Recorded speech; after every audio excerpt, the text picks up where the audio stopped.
الثانية ولا الثالثة ولا السابعة. قال هو فوق السماء. قلت إذن فليس فيها، خلاص خرج من السماء فوقها. والعرش، هل العرش في السماوات؟ نعم، ده بين العرش والسماء. اقرأ الأحاديث والروايات. ثم قلت له السماوات مخلوقة، أين كان قبل الخلق أو قبل السماوات؟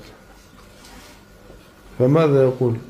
لم يكن هناك خلق، ولو كان المكان لازما للزم أن يكون قديما، والخلق أو الأمكنة حادثة، إذن قبل حدوثها أين كان؟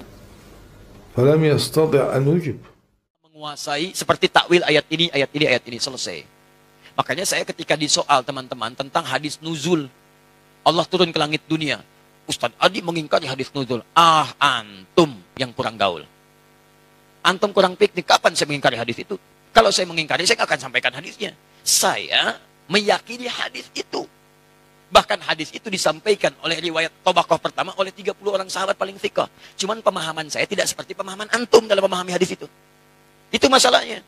Ini kadang orang itu seenaknya saja. Ustadz Adi mengingkari ini. Bukan mengingkari, antum yang kurang paham. Saya meyakini hadis itu, cuman pemahaman saya beda dengan pemahaman antum. Di teman-teman ada yang menafsirkan Allah turun. Turunnya itu betul-betul turun ke langit dunia. Turun. Dibatasi dengan tempat.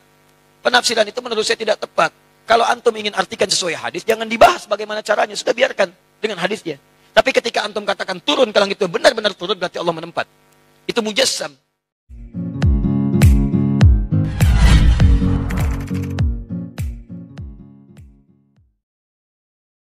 لأنه قامت الدلالة العقلية القطعية على نفي أن يكون الله تعالى في مكان، لأنه لو كان في مكان لزم أحد أمرين لا ثالث لهما، واختر لنفسك أي الأمرين تختار.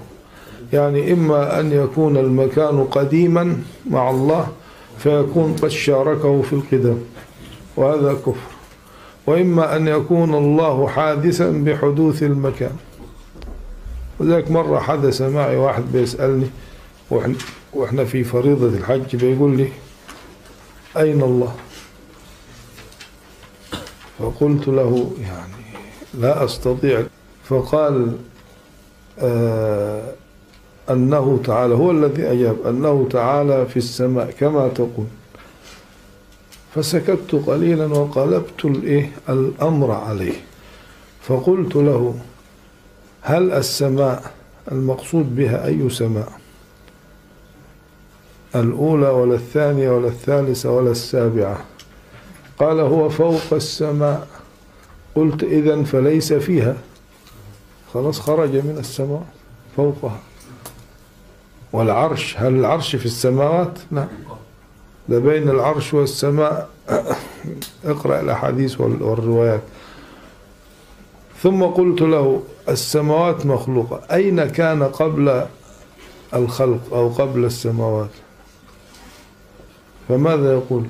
لم يكن هناك خلق، ولو كان المكان لازما للزم أن يكون قديما، والخلق أو الأمكنة حادثة، إذن قبل حدوثها أين كان؟ فلم يستطع أن يجب، لأنه إذا قال مكان غير السماء يبقى كذب الأحاديث.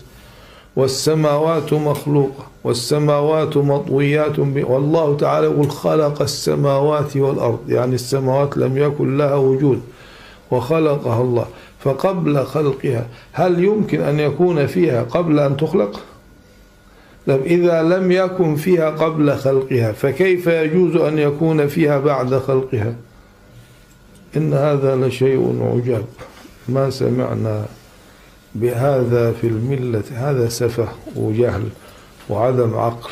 الله تعالى لا يحيط به مكان ولا يحويه زمان، فهو سبحانه وتعالى كان قبل خلق المكان، وهو الآن على ما عليه كان، لم يتغير عما كان. فالأمكنة توجد وتعدم، والله تعالى باق، ولو كان مرتبطا بمكان لفني بفناء المكان أو انعدم بانعدامه، فكل هذا باطل. هو الذي خلق الأمكنة وخلق الأزمنة. فعقيدة أهل السنة والجماعة أنه تعالى موجود لا في مكان، لأن الأمكنة كلها خلقها الله. ولو سألناهم سؤالا فلسفيا يعني عجيبا وقلنا لهم مثلا أين المضيفة التي نجلس فيها الآن، سيقال مثلا في شارع الأزهر، فنوسع السؤال أين الأزهر الشريف أو أين الشارع، سيقال في القاهرة، فنوسع السؤال أين القاهرة، فيقال في إفريقيا، حنقول أين إفريقيا، فلا يمكن أن يكون الجواب في آسيا وإلا لتداخلت. أين قارة إفريقيا؟ لا سبيل إلا أن تقول في العالم، أن العالم قارات 6 أو 7، فنوسع السؤال فنقول أين العالم. هنا لا نستطيع أن نقول إن العالم في العالم، والشيء لا يكون في نفسه. ولو كان العالم في عالم آخر لكان هذا العالم الآخر مكان للمكان، ولجاء السؤال عن العالم الآخر أين هو، فيوصلنا إلى الدور والتسلسل، وكلاهما باطل. إذن فالعالم كله ليس في مكان، لأن الأماكن فيه وليس هو فيها، وإلا لكان دور المكان في العالم والعالم في المكان. فالعالم كله كده محمول بلطف قدرة الله تعالى وليس له مكان، العالم كله جملته، يعني مثلا ده مكان وده مكان، والأماكن كلها هي العالم مش في العالم، لأنه هي عبارة عن العالم.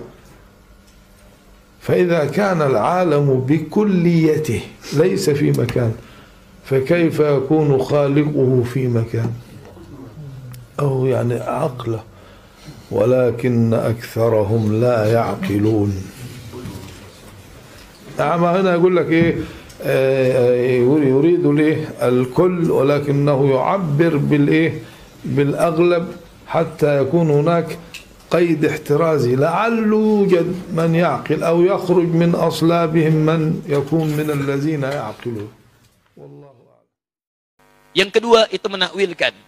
Jadi kalau antum ingin menafsirkan, jangan tafsirkan seenak antum, dibawa pada pemahaman yang beda dengan makhluk. Sebetulnya inti pembahasannya, pemikirannya sama.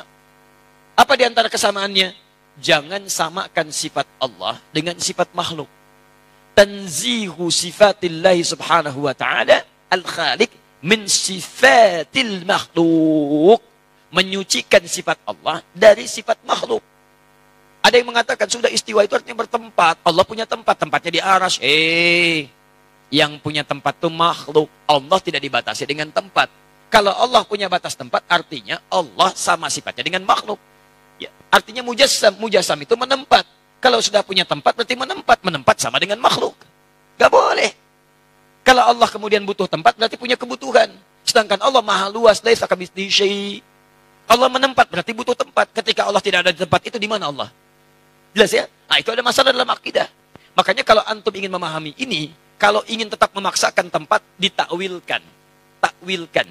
Jangan dipahami demikian, tapi dipahami dengan nilai yang terkait dengannya. Apa diantaranya? Istawa, bimakna istaula. Menguasai. Mengatur. Aras jangan diartikan dengan bertempat di situ. Ada begitu tidak? Artikan dengan di arasy itulah Allah mengatur. Menguasai. Menguasai aras, menguasai alam dan sebagainya. Ustaz, ayatnya jelas, ngapain main takwil-takwil? Ada beberapa ayat yang memang kita harus pahami dengan takwil. Contoh, misal, teman-teman sekalian, wala takunu kalladzina nasullaha fa'ansahum anfusahum. Jangan kalian menjadi seperti orang yang lupa dengan Allah, maka Allah pun lupa dengan mereka. Awas, awas, hati-hati. Bahkan ayat yang tegas, fanasi Allah, maka Allah pun lupa dengan mereka. Saya mau tanya pada antum, apakah Allah punya sifat lupa? Allah punya sifat lupa enggak? Tidak. Waliyadzubillah.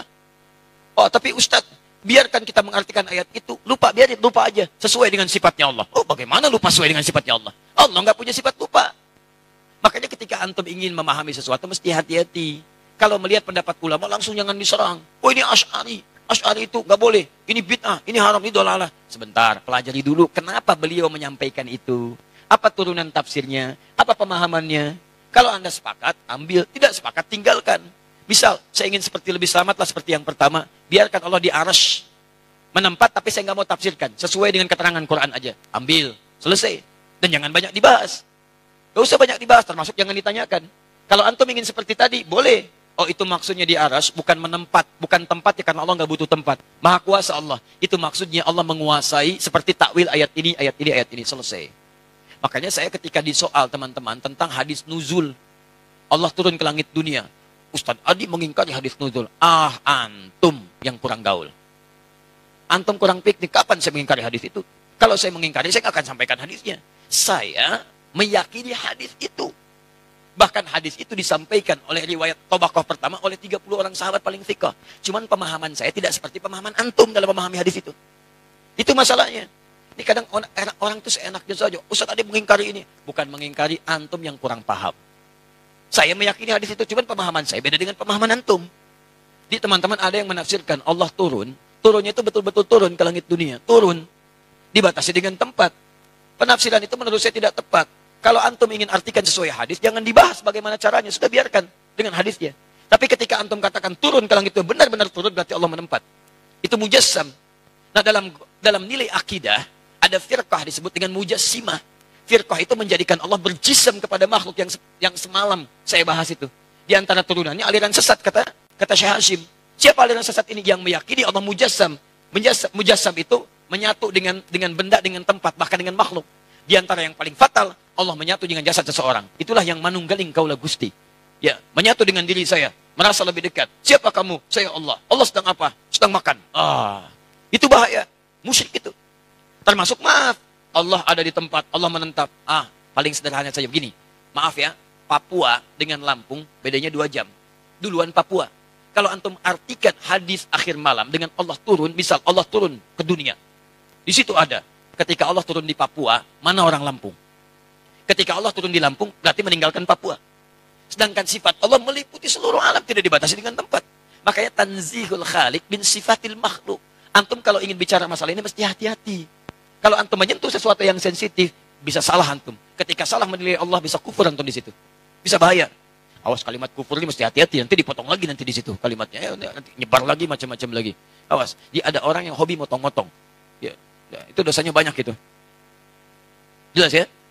Cara paling gampang yang seperti itu, kalau ingin paling gampang, sudah antum yakini saja, belum punya ilmu diimani, jangan banyak dibahas. Termasuk pertanyaan seperti ini. Ya, simpan aja, yakini aja, jangan terlibat pada hal-hal diskusi yang tidak meningkatkan iman. Atau membuat antum justru saling meninggalkan ibadah, lupa dengan nilai-nilai yang lebih penting. Biarkan sifat Allah dengan keagungan Allahnya, sifat kita hanya sekedar mengikuti tuntunan Allah Subhanahu wa Ta'ala. Paham? Jadi kata Imam Malik bertanya seperti ini, hukumnya apa? Ya. Bid'ah ini.